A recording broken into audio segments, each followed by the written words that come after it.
నమస్కారం. ఈరోజు మిరప తోటకి మందు కొడుతున్నా. ఈరోజు శావల్యాది డబల్ ఆర్టీను ఇది రెండోసారి స్ప్రే చేస్తున్నా. చూడండి, ఈ మందు ఎవరైనా కొట్టుకొని బాగుంటుంది. అసలు నెంబర్ 1గా పనిచేస్తుంది మిరప చెట్లకి. ఏ క్లాస్గా ఎవరైనా కానీ కొట్టుకోవచ్చు. తక్కువ ఖర్చు, తక్కువ పెట్టుబడి, కొంచెం తక్కువలో వస్తుంది. మందు కూడా కాస్ట్ తక్కువ. ఎలాంటి ముడుతున్నా కానీ ఈ మందుకి చాలా వరకు తగ్గిపోద్ది. అసలు మీరు ఎవరైనా కొట్టుకోవచ్చు. ఈ మందు అనేది ఎలా ఉండిద్దంటే మన బియ్యం టైప్లో సన్నంగా ఉండిద్ది, తెల్లంగా బాగా పనిచేస్తుంది. మిర్చి తోటకి అసలు నెంబర్ 1గా పనిచేస్తుంది.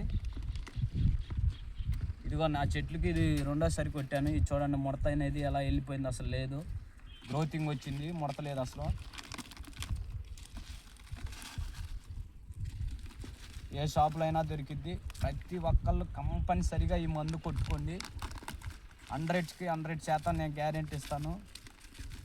కొట్టి చూడండి, ఈ మందు అసలు నెంబర్ 1గా ఉంటుంది. దాంట్లోకి వచ్చేసి మళ్ళీ నవక్రాన్ని తీసుకున్నా.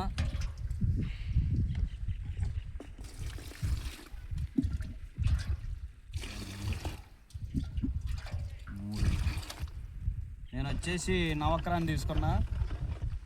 మనం ఇప్పుడు డబల్ ఆర్టీని ఏదైతే పోసామో అది పూర్తిగా కరిగేటట్టు తిప్పాలి. మనం బకెట్లో పోసి పూర్తిగా కరిగేదాకా తిప్పాలి. ఆ తర్వాత అనేది ఇది పొయ్యాలి. ఈ రెండు కలిపి కొట్టండి. అసలు మామూలుగా ఉండదు. చేను గ్రోతింగ్ ఉండిద్ది, బాగుంటుంది. అసలు ముడత అనేది ఉండదు. మీకు ఏదన్నా అర్థం కాకపోతే నాకు కామెంట్ చేయండి, నేను చెప్తాను. ఈ మందు కొట్టాక వారానికి చూపెడతా ఎలా ఉంటుందో. మళ్ళీ అసలు ఎక్సలెంట్. చెట్లు కూడా నలుపు వస్తాయి ఈ మందుకి, బాగుండిద్ది అసలు. నేను ఇప్పుడు ఎకరానికి వచ్చేసి 7 ట్యాంకీలు కొడుతున్నా. ఎలా ఉండిద్ది అంటే అలా ఉండిద్ది. అసలు ఏ క్లాస్గా ఉండిద్ది. డబల్ ఆర్టీని మనం ఎప్పుడు పంటకి ఏ టైప్లో ఉన్నా కానీ కొట్టుకోవచ్చు. నల్లికి కానీ దోమకి కానీ బాగా ఉపయోగపడుద్ది. మళ్ళీ నెక్స్ట్ వీడియోతో మీ ముందుకు వస్తా. ఈ మందు ఎలా పనిచేసిందో తర్వాత మళ్ళీ మీ తర్వాత వీడియోలో వస్తా. బాయ్. ఆకు ఆకినా